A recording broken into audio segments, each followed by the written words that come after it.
Bonsoir et bienvenue à la Bibliothèque des rêves. Au cœur de Pékin, de Beijing, en Chine, se trouve le plus grand palais laissé par la Chine impériale au cours de ses 20 siècles d'histoire.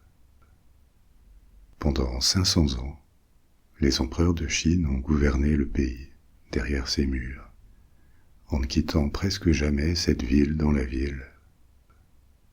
Des milliers de pièces, des jardins, des pavillons, des murs et des tours, disposés pour rendre gloire et protéger les empereurs de Chine. Les protéger pas seulement des hommes, mais aussi des dieux et des esprits. Ce palais n'a pas été seulement conçu pour représenter le pouvoir des empereurs. Il les connectait aussi symboliquement à l'ordre de l'univers, dans une tentative d'approcher la perfection terrestre. Ce soir, on va explorer ces pavillons, ces temples et ces jardins, découvrir à quoi ressemblait la vie derrière ces murs, des murs que la plupart des gens ne seraient jamais autorisés à franchir. Et en même temps, on va découvrir l'histoire des 500 dernières années de l'Empire chinois, pour poursuivre l'histoire que je vous ai racontée dans un épisode précédent sur la Grande Muraille. On suivra l'histoire de Chine, de ses époques de gloire à celles d'isolement et finalement de décadence, jusqu'à la chute du dernier empereur, Puyi. Alors bienvenue à la Cité Interdite, on a beaucoup de choses à découvrir ce soir. Et vous pouvez d'ores et déjà vous installer confortablement. Vous pouvez fermer les yeux et vous endormir quand vous le désirez. Tout ce que vous avez à faire, c'est me laisser vous guider et laisser votre imagination vagabonder. Avant de commencer, merci de prendre un instant pour vous abonner à cette émission, commenter ou évaluer positivement l'épisode. Et une fois ceci fait, prenez une seconde pour relâcher la tension qui contracte vos épaules. Laissez le reste de votre corps se détendre, les bras, les jambes. Et maintenant, commençons, en poussant les portes de la Cité Interdite. Aujourd'hui, comme vous le savez, la capitale de la Chine est une énorme métropole de plus de 20 millions de personnes, l'équivalent de 2 fois la Belgique ou 2 fois le Portugal dans une seule aire urbaine. Et en son centre se trouve l'un des rares espaces à avoir été totalement préservé par ces décennies d'urbanisation. Un ensemble de centaines de bâtiments, petits et grands, comprenant des milliers de pièces. Cette cité dans la cité en est séparée par de grands murs et de lourdes portes. Elle forme un rectangle parfait, entouré de douves. Derrière les murs, presque tout est resté figé dans le temps. La symétrie parfaite de la cité, sa majesté, son plan dans lequel chaque bâtiment, chaque cour, chaque nom, chaque jardin nous parle de pouvoir et d'éternité. Ce palais est tellement grand que le terme de cité lui convient mieux. Un lieu conçu dès son origine pour être hors de portée, hors du monde. Au long de 5 siècles, il a connu 24 empereurs de 2 dynasties différentes, des révolutions et des invasions par des armées étrangères.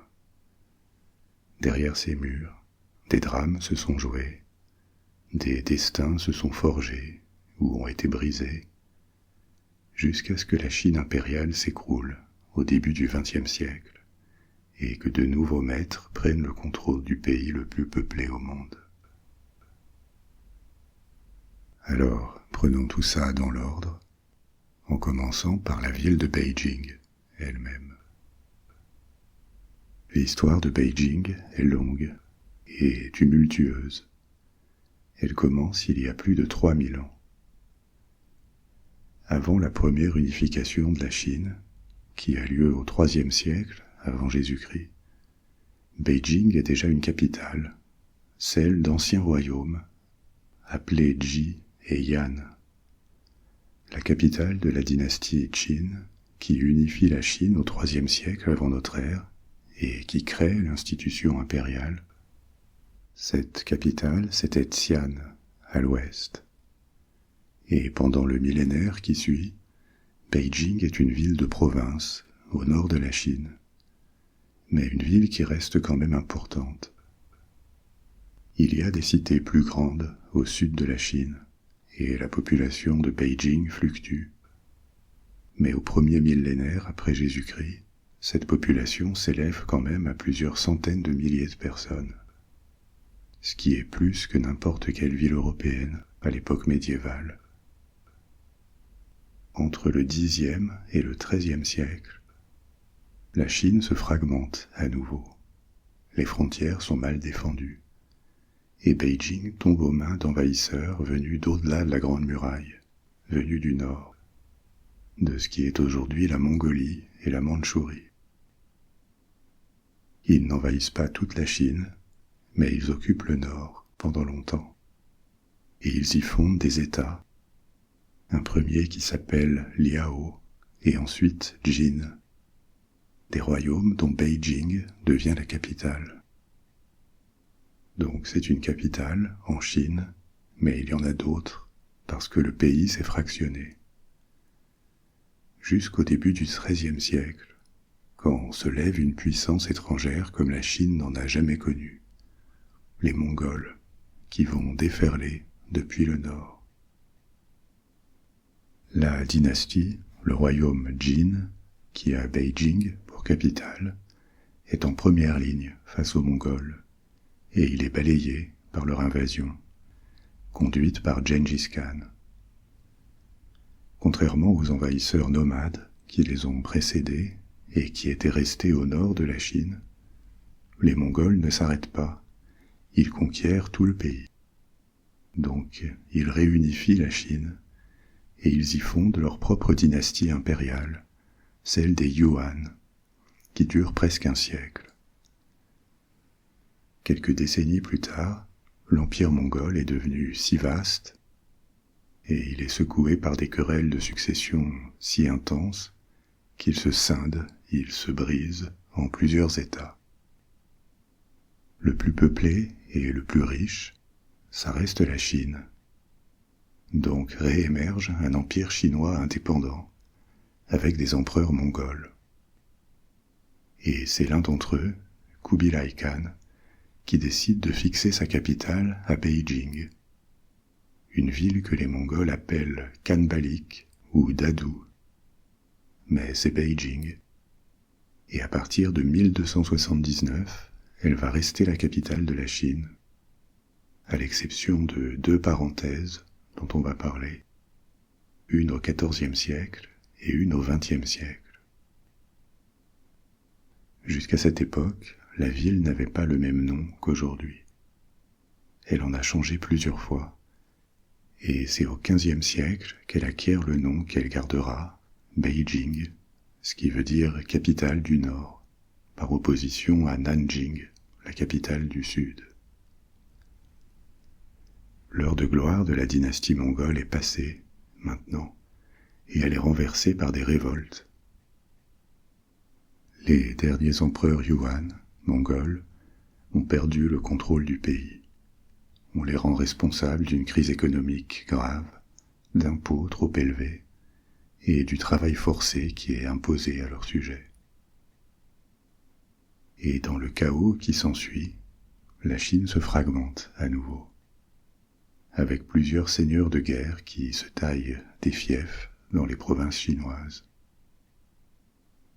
L'un d'entre eux, Zhu Yuansang, conquiert la ville de Nanjing, la capitale du Sud, où il fonde sa propre dynastie, la dynastie des Ming. Ça lui prend des années, mais l'un après l'autre, il vient à bout de ses rivaux, et pour montrer son ambition de réunifier la Chine, sous son contrôle, il envoie une armée prendre Beijing, une ville d'importance par sa taille, mais aussi parce qu'elle a été la capitale de la dernière dynastie ayant régné sur toute la Chine. Il s'en empare, mais contrairement au Yuan, il n'en fait pas sa capitale. Il maintient la capitale à Nanjing. On est maintenant au XIVe siècle, et les premières décennies de la dynastie Ming sont assez tumultueuses, compliquées. Il est difficile de contrôler tout le pays. Les crises de succession s'enchaînent jusqu'au tout début du XVe siècle, quand un nouvel empereur Ming, Yongle, finit par s'imposer définitivement comme le seul et unique souverain d'une Chine réunifiée. C'est lui, Yongle, qui déplace la capitale des Ming de Nanjing à Beijing en 1403 et qui ordonne la transformation complète de sa nouvelle capitale. Les vestiges de la capitale Yuan sont éliminés pour faire place nette et montrer l'importance de cette refondation. Et on dessine un grand périmètre pour y construire des palais, des temples, des bureaux, des habitations et des jardins. Ce périmètre, on l'appelle la cité impériale. Et en son cœur, au centre de la cité impériale, on prévoit un extraordinaire palais qui doit supplanter tout ce qui l'a précédé en taille et en splendeur dans l'histoire de Chine. Ce palais, c'est la cité interdite.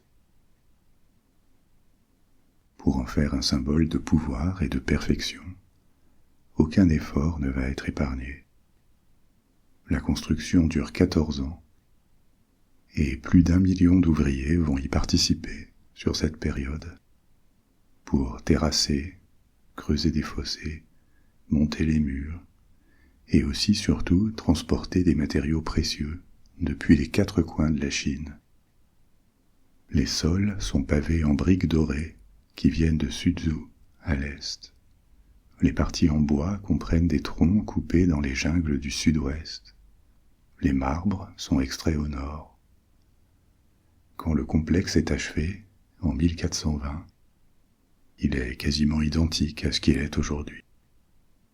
Il y aura de petites modifications au cours des siècles suivants, mais la structure générale, ce modèle de perfection voulu par l'empereur Yongle, ne va jamais être altéré. La cité interdite est plus grande qu'aucun autre palais entouré de murs dans le monde.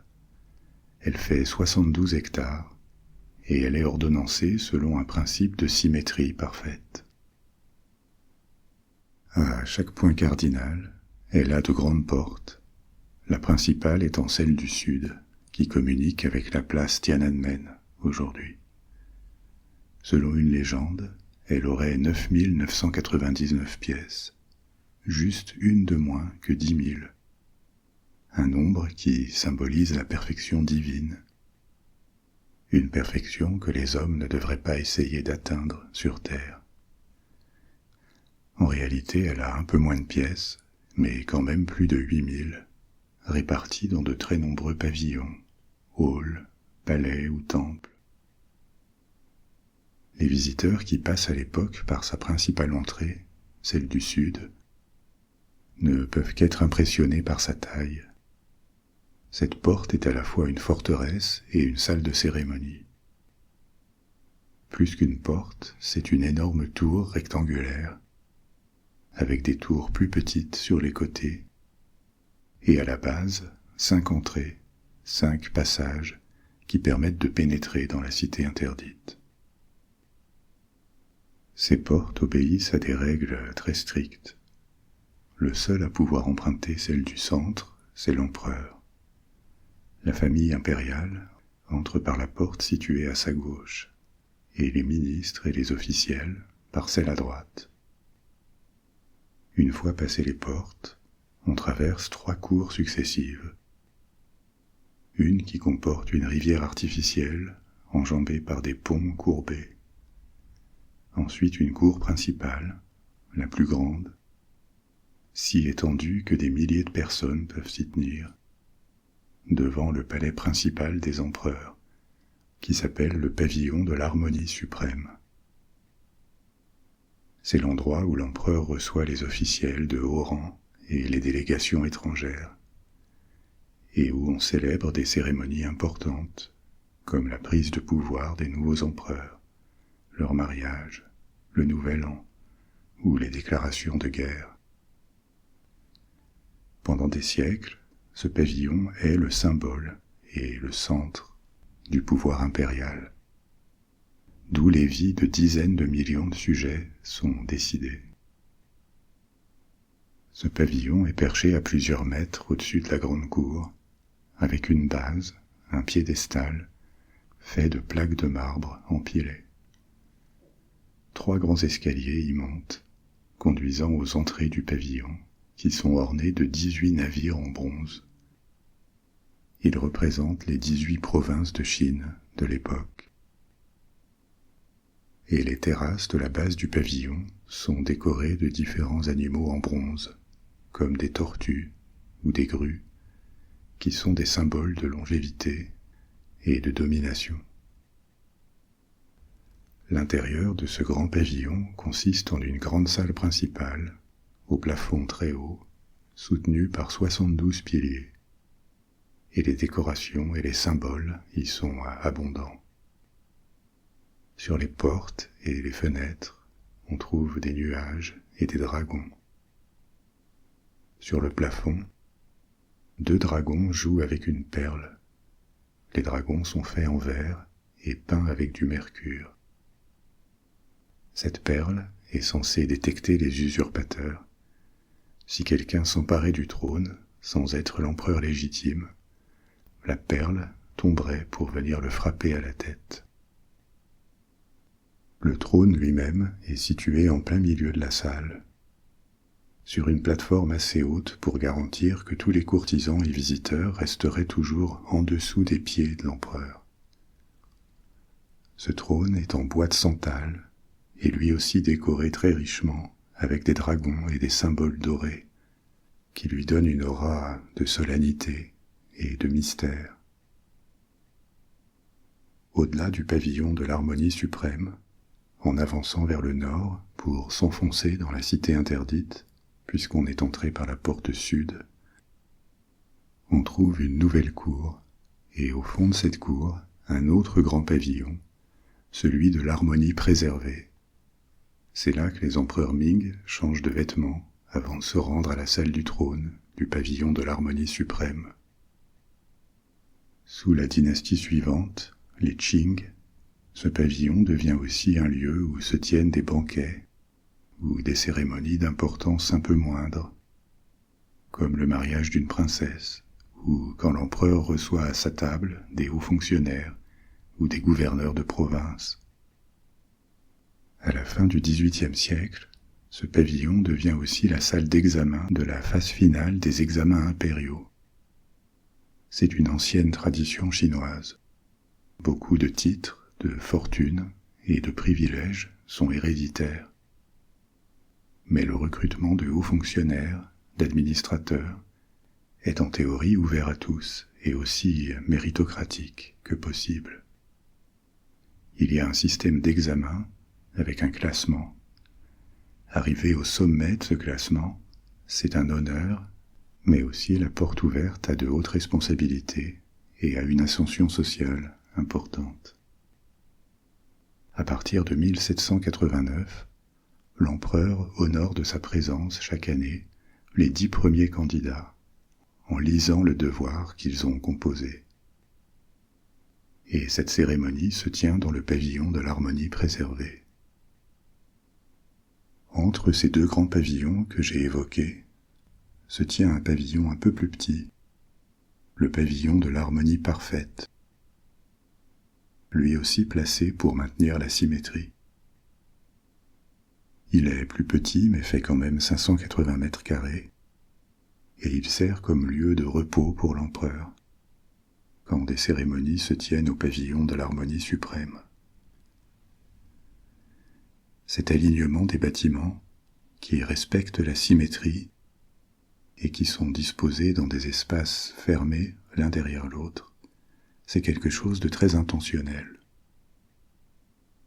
Bien sûr, c'est déjà fait pour impressionner et renforcer la légitimité de l'empereur. Une logique qui est au cœur de l'architecture des grands palais royaux. La même logique qu'à Versailles, par exemple. Qui pourrait penser que l'homme, au centre d'un tel spectacle, n'est pas le maître incontesté d'un empire? Depuis la magnificence des bâtiments, jusqu'au code de conduite, extrêmement strict, que tous doivent respecter, tout est fait pour créer de la légitimité et mettre en scène le pouvoir. Il faut transformer ce qui n'est après tout qu'un homme comme un autre en un être spécial. Mais il y a aussi toute une dimension plus symbolique et spirituelle à la cité interdite, sur laquelle je reviendrai un peu plus tard. Le positionnement des bâtiments, les détails de la décoration, les statues, le plan général, tout est pensé à la fois pour protéger l'empereur des mauvais esprits ou des mauvaises influences, tout en formant un ensemble qui doit aussi être regardé depuis les cieux, par les dieux eux-mêmes, pour leur offrir une vue plaisante et harmonieuse.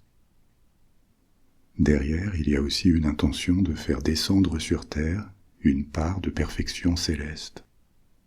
On y reviendra en poursuivant notre visite, parce qu'avec les cours et les grands pavillons dont on vient de parler, on a couvert à peine 1/5 de la cité interdite. Pour le moment, retournons-en à l'histoire de la Chine, pour voir ce qui se passe sous le règne des Ming, maintenant qu'ils sont installés dans la cité interdite, au cœur de leur nouvelle capitale. Je vous disais que l'empereur Yongle avait déplacé la capitale de Nanjing à Beijing. La cité interdite est achevée sous son règne, et il meurt en 1424, 4 ans après l'inauguration. Yongle est un empereur majeur dans l'histoire chinoise, pas seulement pour avoir stabilisé la dynastie Ming et construit la cité interdite. Il fait aussi des réformes qui rendent la Chine plus stable, plus prospère et mieux défendue. Il fait beaucoup restaurer d'infrastructures, comme des canaux.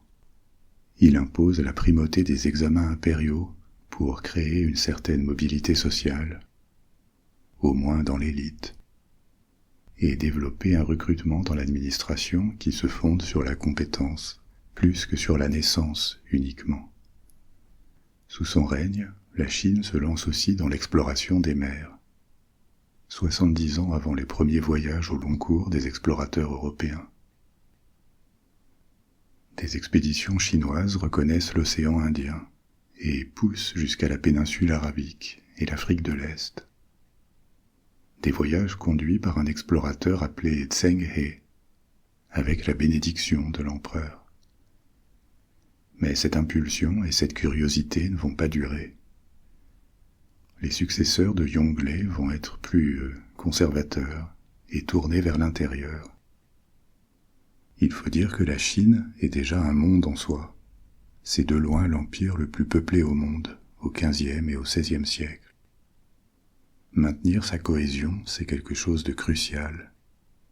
Les Ming connaissent l'histoire et les phases d'éclatement qui ont existé. Donc ils ont une conscience aiguë de l'importance de maintenir l'unité chinoise. En tout cas, la Chine va devenir de plus en plus fermée sur elle-même, alors que les souverains Ming se succèdent. Elle est peu intéressée de ce qui se passe dans le monde, au-delà de ses voisins immédiats. Malgré cette tendance à la fermeture, le XVe et le XVIe siècle sont une époque de prospérité pour la Chine, qui se reflète dans la littérature, la peinture, la poésie, la musique, l'opéra, une production d'artisanat de luxe qui est exceptionnelle, que ce soit dans la soie, la porcelaine, la laque, le travail du métal. La haute société, à cette époque, c'est peu de monde à l'échelle du pays, mais quand même des dizaines ou des centaines de milliers de personnes. et elle adopte un mode de vie très raffiné et luxueux. Autre signe de prospérité, la population augmente. Elle est estimée entre 160 et 200 millions de sujets sous les Ming au XVIIe siècle. Vers 1600, la Chine concentre 28% de la population mondiale. En pourcentage, c'est plus qu'aujourd'hui, alors que le pays n'est pas aussi étendu que ce qu'il deviendra. À cette époque, vers 1600, elle est suivie par l'empire moghol en Inde, avec à peu près 20% de la population mondiale. Et ensuite, loin derrière, l'empire espagnol, qui à ce moment-là inclut le Portugal, avec toutes leurs possessions en Amérique, qui est environ à 5% de la population mondiale. Après les trois premiers, il y a plusieurs États qui concentrent 3 à 5% de la population. L'Empire ottoman, le shogunat Tokugawa au Japon et la France.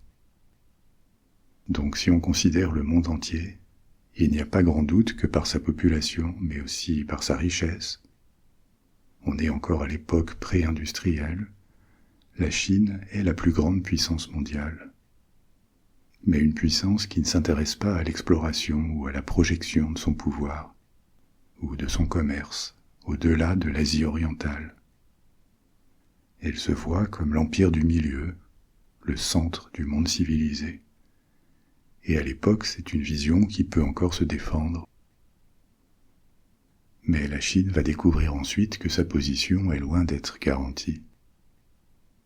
Après 2 siècles de pouvoir incontesté, dans la première moitié du XVIIe siècle, la dynastie Ming commence à décliner.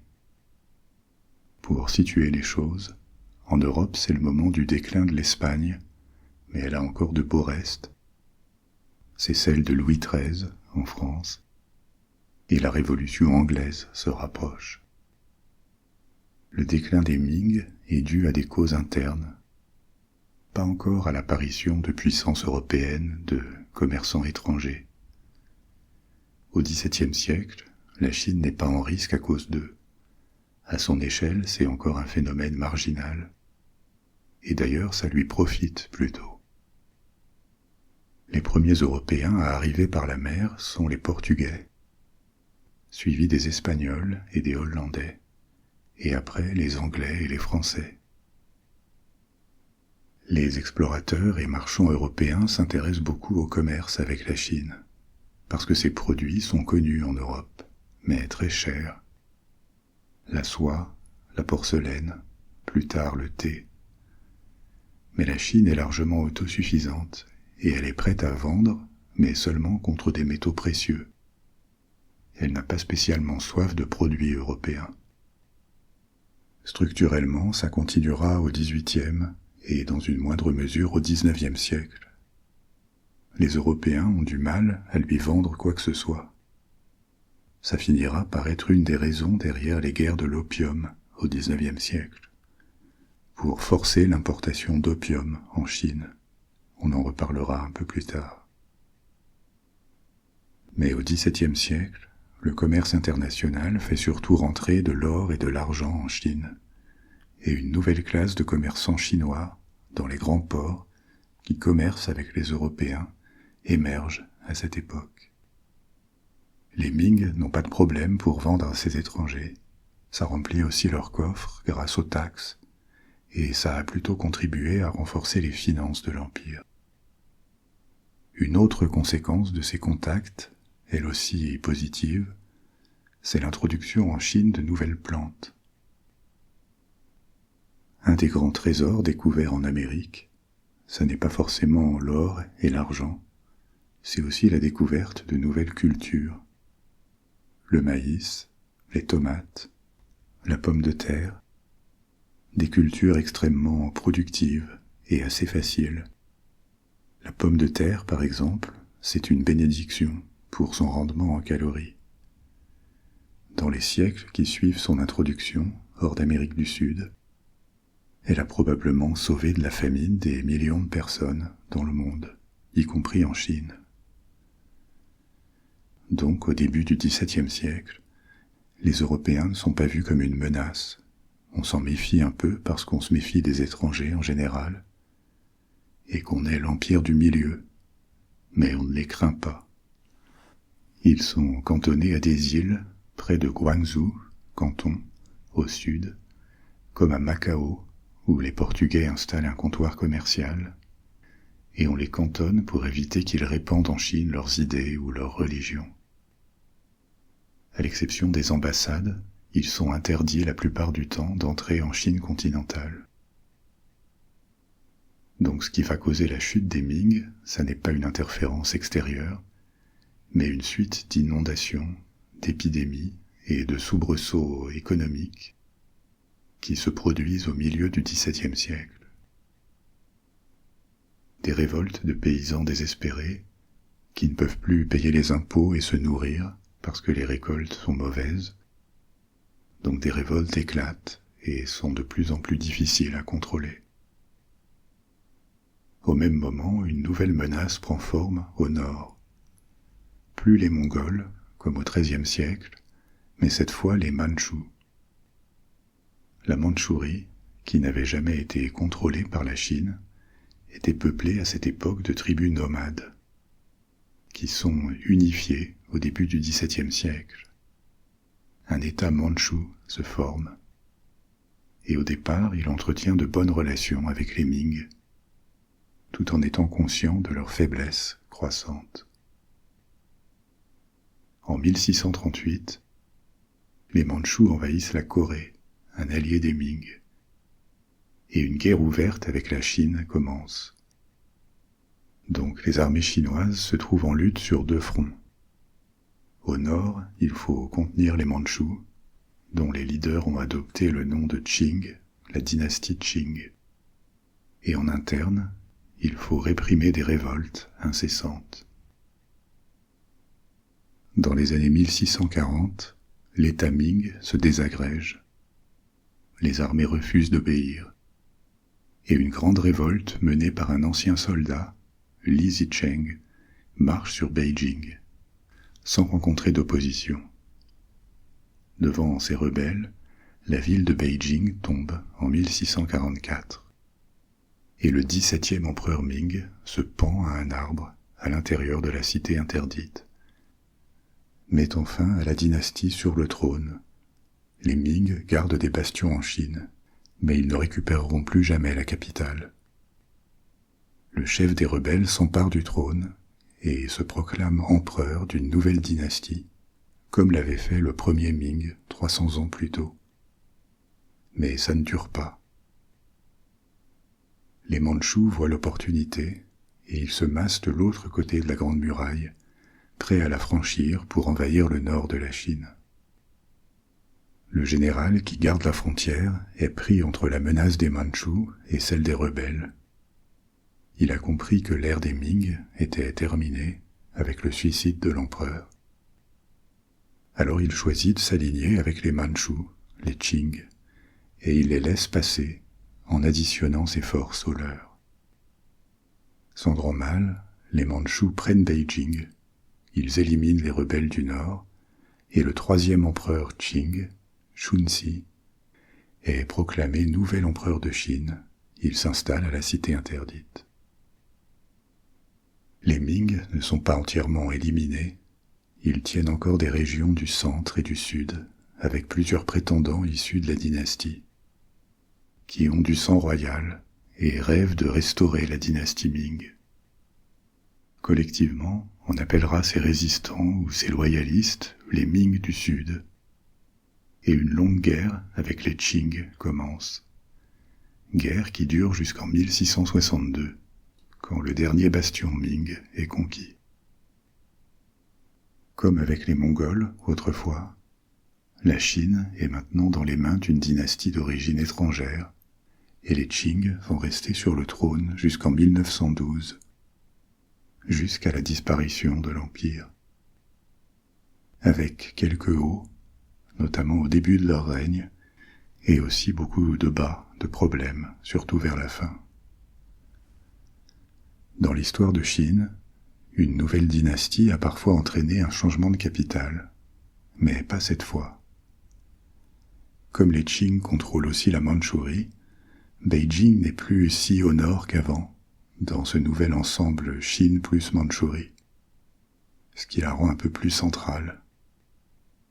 Elle a aussi été la capitale des Ming pendant longtemps, elle en tire un grand prestige, et il y a aussi la cité interdite, un lieu de pouvoir exceptionnel. En tant qu'étrangers, les Qing ont tout intérêt à se couler dans la tradition chinoise pour contrôler durablement le pays. Alors non seulement la capitale reste à Beijing, mais en plus les Qing vont reprendre tout le cérémonial de la dynastie précédente.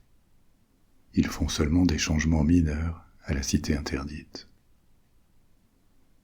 Par exemple, les noms de quelques pavillons sont changés ou leur fonction est modifiée. Alors justement, reprenons l'exploration du grand complexe qu'est la cité interdite. Les parties que je vous ai décrites précédemment sont des bâtiments impressionnants, destinés à des cérémonies et des réceptions officielles. Au-delà du troisième grand pavillon, celui de l'harmonie préservée, commence la zone réservée à l'usage personnel de l'empereur. Elle est plus petite, mais elle comporte quand même 3 pavillons principaux, ordonnancés pour maintenir la symétrie de l'ensemble. Il y a déjà le palais de la pureté céleste, la chambre de l'empereur, suivi du pavillon de l'union et de la paix, où l'impératrice préside parfois des cérémonies pour différentes occasions, comme son anniversaire. Et enfin le palais de la tranquillité terrestre, les appartements privés de l'impératrice. Au-delà de ces constructions, il y a un jardin qui sert de refuge privé à la famille impériale. Tout dans ce jardin est pensé pour suggérer l'harmonie et la tranquillité. Il contient une vingtaine de petits bâtiments de différentes formes, pensés pour former des tableaux, avec les arbres, des petits jardins de rocailles, des parterres de fleurs, des statues, ou des brûloirs de parfums, d'encens. C'est un exemple assez somptueux de jardin chinois, qui s'achève au nord avec une nouvelle porte, la porte nord de la cité interdite. C'est dans ce périmètre que les empereurs vivent. Ils ont à disposition des bâtiments immenses, somptueux, confortables, une armée de serviteurs, mais ils sont aussi prisonniers de la cité interdite. De leur accession au trône jusqu'à leur mort, ils se déplacent chaque jour sur cet axe nord-sud, des grands pavillons officiels du sud de la cité interdite à leurs appartements privés et leurs jardins tout au nord, mais ils ne sortent quasiment pas. Ils ne voient jamais ce qui existe au-delà des grands murs. Des murs qui limitent leur horizon à un périmètre finalement assez restreint, qui n'est même pas celui de toute la cité interdite, parce qu'ils ne se rendent jamais non plus dans les parties situées à l'est et à l'ouest, à droite et à gauche de l'axe central. C'est là, sur les côtés, qu'on trouve une grande densité de petits pavillons, des centaines de pièces dédiées à la vie du palais. Des palais pour les concubines de l'empereur, des cuisines, des chambres à coucher, des bureaux, des petites cours, qui font ressembler cette partie à une petite ville à l'intérieur des murs de la cité interdite. Au sud de la cité, de part et d'autre des grandes cours de l'axe central, il y a des salles de garde, des armureries, et encore d'autres pavillons, des bibliothèques, des temples, des bureaux et d'autres jardins plus petits. Les empereurs ont un immense pouvoir, au moins théoriquement, parce que dans cet environnement clos, tout ce qu'ils savent du monde extérieur est filtré par des administrateurs, des courtisans, des fonctionnaires. Donc la réalité de leur pouvoir est en fait un peu incertaine. On ne sait pas jusqu'à quel point ils ont conscience de ce qui se passe dans leur empire, et encore moins au-delà. Le risque de manipulation par les courtisans est important. Autour des empereurs, il y a un groupe d'administrateurs du palais, souvent des eunuques, qui, sous certains empereurs Qing, surtout les plus faibles, au XIXe siècle, vont gagner un pouvoir considérable en obtenant la confiance de l'empereur et en agissant en son nom. Parfois les courtisans, les conseillers s'affrontent, ce qui fait de la cité interdite un microcosme avec une atmosphère de coupe-gorge. Ces phénomènes ne sont pas uniques ou spécifiques à la cour chinoise. À la même époque, on voit des phénomènes similaires, par exemple à la cour ottomane, à Istanbul, au palais de Topkapi, ou dans des cours européennes. Mais comme la cité interdite est un environnement très clos, un espace comme aucun autre, séparé du reste du monde, ça exacerbe sans doute le phénomène. Il faut imaginer un lieu complètement à part, régi par un cérémonial et des règles qui n'existent qu'à cet endroit, complètement isolé de ce qui se passe dans le pays, puisque rien n'y change jamais. Et c'est peut-être aussi pour ça que quand le régime chinois entre en décadence prononcée, longtemps avant sa chute, on ne sait pas exactement jusqu'à quel point les empereurs et leur entourage en sont conscients. Dans leur monde clos, le reste du monde, c'est surtout des cartes et des courriers qui viennent de l'extérieur, filtrés ou enrobés en langage diplomatique, adressés à des personnes à qui il ne faut surtout pas déplaire. Pourtant, au-delà des murs de la cité interdite, ça va mal tourner. Alors voyons un peu ce que la dynastie Qing fait avec le pouvoir. Si vous regardez seulement une carte de la Chine, de l'installation des Qing en 1644 jusqu'à la fin du XIXe siècle, vous pourriez en conclure que la Chine s'en sort bien à cette période. Elle s'étend, et effectivement les Qing sont des conquérants qui vont donner à la Chine des frontières assez proches de celles qu'elle a aujourd'hui. Déjà, ils apportent dans leur bagage la Mandchourie, au nord-est, à l'Empire chinois. Ils éliminent la résistance des Ming, et ensuite, au XVIIIe siècle, ils s'étendent de façon importante, au nord et à l'ouest. Ils annexent des territoires comme la Mongolie, au nord, et le Tibet, au sud-ouest. Dans la deuxième moitié du XVIIIe siècle, alors que le reste du monde se débat dans la guerre de 7 ans, et plus tard les révolutions américaines et françaises, ils lancent des campagnes vers l'Asie centrale. Entre ces conquêtes, l'introduction des nouvelles cultures agricoles dont je vous ai parlé, et le rétablissement économique qui suit la période finale des Ming, la population de la Chine progresse encore beaucoup. Elle dépasse 300 millions au XVIIIe siècle et 400 millions au XIXe. Autour de 1850, environ un être humain sur 3 sur Terre est un sujet de l'Empire chinois. C'est le sommet du poids démographique de la Chine dans l'histoire mondiale. Mais la croissance de la population pose un défi permanent pour les Qing, parce qu'elle produit un risque de famine constant. Après un sommet au XVIIIe siècle, la dynastie commence un déclin qui paraît inéluctable, sous l'effet de cette croissance démographique, incontrôlée, de la corruption, qui prospère dans un pays trop grand et trop peuplé pour être bien administré, à cause aussi de révoltes sporadiques, et d'une résistance profonde de l'élite chinoise à changer sa vision du monde. Elle reste persuadée de la supériorité totale de la Chine, de sa culture, de sa façon de faire, et cette croyance va se briser sur une autre menace, une menace venue de l'extérieur. La pression étrangère, surtout européenne, sur la Chine, s'intensifie au XIXe siècle, notamment celle des Britanniques, à un moment où la dynastie Qing est déjà affaiblie. Les puissances étrangères s'insinuent de plus en plus dans les affaires chinoises. Mais pourquoi ça? Je vous disais avant qu'au XVIIe et XVIIIe siècle, la Chine avait un grand excédent commercial avec les autres pays, et que les marchands européens avaient du mal à trouver des produits que les Chinois voudraient acheter. Mais un produit apparaît au XVIIIe siècle et est de plus en plus demandé au XIXe, l'opium. En Inde, la Compagnie des Indes orientales britannique développe la culture de l'opium, du pavot, qui est vendu à des marchands pour être exporté vers la Chine. La Chine connaît l'opium et ses propriétés depuis longtemps. Il est utilisé en médecine, en petite quantité.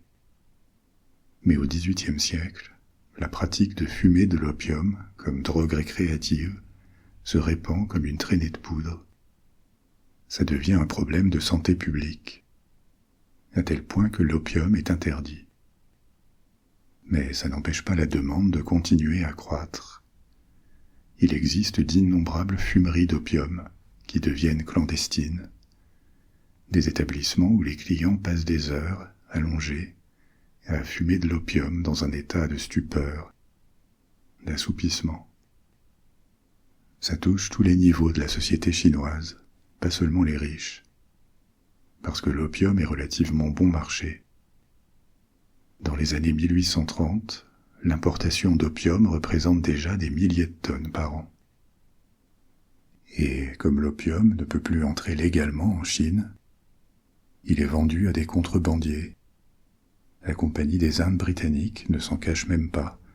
Elle expédie l'opium à ses entrepôts dans la région de Canton, où il est vendu en gros à des contrebandiers chinois. Le gouvernement décide de mettre un terme à ce commerce illégal, déjà à cause du problème de santé publique, et ensuite pour des raisons économiques. Les importations d'opium ont tellement augmenté que la Chine est en train de perdre son excédent commercial. Des troupes chinoises s'emparent des stocks de la Compagnie des Indes et les brûlent. En réaction, la Grande-Bretagne envoie une flotte et ensuite des troupes pour répliquer et exiger des dommages et intérêts, plus la garantie que son commerce ne sera plus menacé. À cette époque, au XIXe siècle, la technologie militaire chinoise est devenue obsolète comparée aux canons des navires européens, qui peuvent se contenter de bombarder les ports hors de portée des canons chinois. Alors, à plusieurs reprises, la Chine est battue par des forces pourtant beaucoup moins nombreuses. En parallèle, les Chines ont de plus en plus de mal à garder le contrôle du pays. Donc il ne leur reste qu'une seule option. Ils ne peuvent pas se permettre ce conflit qui paralyse tout commerce sur les côtes et coûte cher. En plus, ils le perdent. Alors ils acceptent un traité qui cède à la Grande-Bretagne l'île de Hong Kong, ouvre plusieurs de leurs ports au commerce britannique et les force à payer des réparations de guerre. Ce traité de paix est seulement le premier de plusieurs traités qu'on appelle les traités inégaux, en fait des diktats, qui forcent la Chine à ouvrir son marché aux produits européens ou à céder des morceaux de territoire. L'année suivante, c'est la France qui force la Chine à lui offrir les mêmes conditions qu'aux Britanniques. Et 10 ans plus tard, une deuxième guerre de l'opium éclate, également comme conséquence de l'impérialisme européen. Cette fois, la Chine doit affronter une coalition de la Grande-Bretagne, la France et la Russie. La Grande-Bretagne est déjà à Hong Kong et en Malaisie. Les Français ont pris pied au Vietnam, juste au sud de la frontière chinoise. Et la Russie a maintenant des ambitions en Extrême-Orient et une très longue frontière avec la Chine. Alors là encore, dans cette deuxième guerre de l'opium, les Européens imposent leurs conditions et un nouveau traité ouvre encore plus de ports, légalise totalement le commerce de l'opium et accorde aux marchands et aux missionnaires européens le droit de circuler librement en Chine. Mais comme les Chinois traînent un peu les pieds pour appliquer ce traité, en 1860, une expédition franco-anglaise marche sur Beijing, occupe la cité interdite et met à sac le palais d'été. Le palais d'été, C'est un complexe à l'extérieur de cette cité impériale, dont la cité interdite est le centre. Pour éviter l'humiliation suprême d'être capturé, l'empereur doit fuir Beijing. Ce sac du palais d'été en 1860 reste comme un traumatisme. Beaucoup d'objets, y compris des œuvres d'art uniques, sont pillés et terminent dans des musées et des collections privées britanniques et françaises. Depuis le XXe siècle, la Chine exige régulièrement leur retour. Après la deuxième guerre de l'opium, les puissances européennes continuent à exiger. C'est l'époque où elles obtiennent des concessions territoriales. Les plus grandes sont à Shanghai.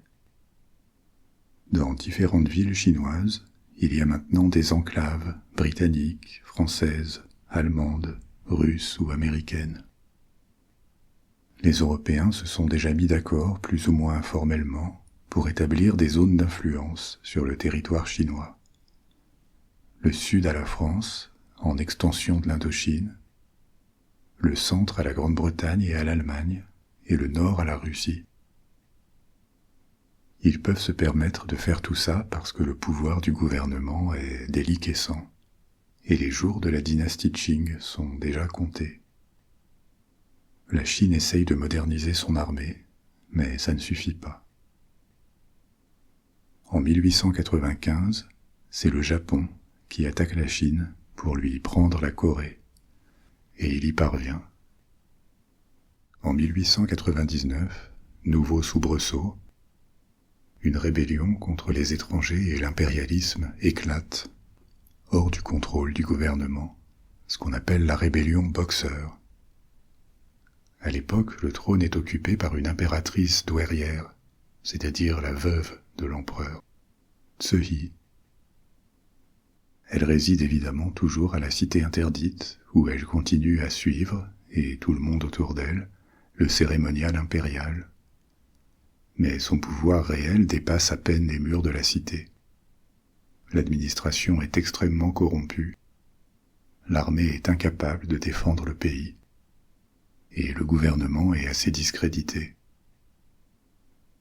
Parce que la rébellion Boxer est sur le point de submerger le pouvoir impérial, et qu'elle n'a plus d'autre option, Tse-hi soutient la rébellion, alors qu'elle est en lutte contre une coalition de pays étrangers. Cette fois, encore plus de pays se sont coalisés pour avoir leur morceau du gâteau chinois. En plus de ceux que j'ai mentionnés avant, il y a maintenant aussi le Japon, les États-Unis, l'Italie ou même l'Autriche-Hongrie. Cette alliance de 8 pays envoie des troupes en Chine, bat l'armée impériale et marche une nouvelle fois sur Beijing pour prendre à nouveau la ville, en terminant la guerre des Boxers dans un bain de sang. Mais cet épisode convainc aussi les puissances étrangères que coloniser la Chine serait trop difficile. Elles voient bien la difficulté qu'il y aurait à contrôler un pays aussi vaste et peuplé. Alors elles concluent que laisser la dynastie en place et traiter avec elle est plus avantageux. Ça donne quelques années de répit au Qing. Mais la chute est proche. Et elle survient en 1911-1912. Tse-hi meurt en 1908, après avoir choisi un enfant de 2 ans, Puyi, comme successeur sur le trône. Hors des murs de la cité impériale, le monde a changé à marche forcée. L'Europe, l'Amérique, même le Japon ont embrassé la révolution industrielle. Leur technologie progresse très vite, et ils construisent un monde dans lequel ils voient la Chine comme un marché ou comme un satellite, mais certainement pas une puissance indépendante. La cité impériale n'est plus qu'une façade démodée pour un empire qui s'est en fait déjà effondré. Elle a perdu son contrôle sur le pays. En 1911, une majorité de provinces rejette la dynastie et même l'Empire. Elle forme une république, dont la capitale est fixée à Nanjing. En 1912, un décret impérial formalise l'abdication de Puyi. Ce n'est pas lui qui l'a décidé, Il a 6 ans seulement. Mais la cité interdite n'est pas désertée immédiatement. Pouilly est autorisé à y rester, et il va y grandir pendant 12 ans, en vivant presque comme ont vécu les empereurs avant, dans cette bulle hors du temps, hors du monde, sans aucun pouvoir, sauf sur ses serviteurs ou sur son précepteur, un Écossais, jusqu'à ce qu'il soit expulsé et que la cité interdite perde définitivement sa fonction de résidence impériale. Pouilly ne disparaît pas. Il va être utilisé par les Japonais, parce que les Japonais s'emparent de la Mandchourie et ils y créent un État fantoche à leur service. Pouilly reste l'héritier de la dynastie mandchoue, alors il le place sur le trône de Mandchourie. Mais il n'a pas de pouvoir réel. Après la Deuxième Guerre mondiale, la Chine récupère la Mandchourie et il est envoyé dans des camps de rééducation communistes. Il en sort et il publiera une autobiographie pour raconter son destin vraiment étrange et absurde, dans lequel il n'a jamais pu jouer un grand rôle. Plus tôt dans ma présentation, je vous disais que la cité interdite était aussi riche de symboles, de sens, de son plan à sa décoration. Pour ce qui est du plan, on a parlé de cette structure strictement symétrique, cette symétrie qui est totalement volontaire. Quand l'empereur prend place sur un de ses différents trônes, il est toujours situé dans l'axe de symétrie nord-sud, et cette symétrie s'étend à tous les principaux pavillons. À part pour quelques éléments décoratifs, il n'y a pas de courbe. Tout est rectiligne et à angle droit, pour exprimer l'ordre, la régularité que l'empereur doit incarner ou représenter. Les Chinois de l'époque impériale voient le monde, le cosmos, comme constitué de 4 espaces, 4 entités, les cieux, la terre, le soleil et la lune. Ces éléments sont présents, imbriqués dans le fonctionnement de la cité interdite. L'empereur, qui est associé au dieu des cieux, vit dans le palais de la pureté céleste. L'impératrice, associée à la terre, est dans le palais de la tranquillité terrestre. Et les portes des côtés dans la cour qui séparent leurs 2 palais sont dédiées au soleil et à la lune. La présence symbolique ou la projection de ces éléments est censée favoriser la stabilité du pouvoir. Les toits des bâtiments sont ornés d'animaux mythologiques qui apportent leur protection. Phénix, lion, chevaux célestes, taureaux, singes, hippocampes. Des animaux réels et mythologiques sont aussi présents partout sous forme de statues de marbre ou de bronze. Chacun d'entre eux avec un sens particulier. Les tortues symbolisent l'immortalité, les licornes la sagesse, les lions le pouvoir. Les couleurs sont importantes aussi, et il y en a 2 qui dominent dans la cité interdite, le rouge et le jaune. Le rouge était, et reste aujourd'hui, une couleur de la chance et de la prospérité dans la tradition chinoise. Les portes, les murs et beaucoup de bâtiments de la cité interdite sont peints en rouge. Le jaune, c'est la couleur impériale. Les empereurs s'habillent en jaune pour les cérémonies, et les portraits les représentent portant cette couleur. Dans la cité interdite, c'est la couleur de la plupart des toits. Certains nombres, aussi, sont répétés, même s'il n'est pas toujours sûr que ce soit intentionnel. Je vous parlais des 4 composants du cosmos, ciel, terre, soleil et lune. Il y a aussi le nombre 5, qui représente des éléments, des états de la substance qui forment le monde, l'eau, le feu, la terre, le bois et le métal. En fonction des pavillons, ces 5 éléments sont plus ou moins représentés dans les matériaux et les ornements. parce que chaque bâtiment a ses caractéristiques, sa fonction. Le feu est associé à l'empereur, l'eau à l'impératrice, le métal aux arts martiaux et au combat, le bois au savoir et à la culture. Le chiffre 9 revient aussi beaucoup dans les séries de statues. On peut dater à 1911 la fin de l'histoire de la Chine impériale. Je vous disais que l'empereur abdique en 1912, mais qu'il est autorisé à rester dans la partie dédiée à la vie privée des empereurs. En 1924, il y a un coup d'État, et c'est là qu'il est expulsé. Après ça, la Chine est plongée dans une phase de troubles et de guerre civile pour 25 ans. La situation empire dans les années 30, quand les Japonais commencent une invasion, en 1937.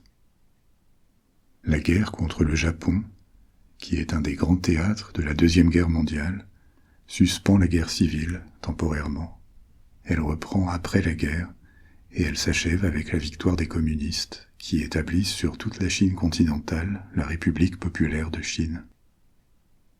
Le seul vestige de cette période avant le triomphe communiste, c'est Taïwan, où le parti d'opposition, le Kuomintang, trouve refuge. D'où la revendication historique depuis cette époque de Taïwan par la République populaire de Chine. Officiellement, plus de 70 ans plus tard, elle voit toujours Taïwan comme un réduit de rebelles. Une partie des trésors de la cité interdite est d'ailleurs à Taïwan, où ils ont été emportés par le Kuomintang. Mais la majorité reste exposée à la cité interdite, devenue un musée qui reçoit des millions de visiteurs par an. C'est la fin de notre histoire pour ce soir. Si vous n'avez pas encore sommeil, vous pouvez choisir un autre épisode, une autre aventure de la bibliothèque des rêves. Ou alors vous pouvez garder les yeux fermés, vous laisser aller et vous endormir. Je serai bientôt de retour avec un nouvel épisode. Et d'ici là, dormez bien, faites de beaux rêves. Au revoir.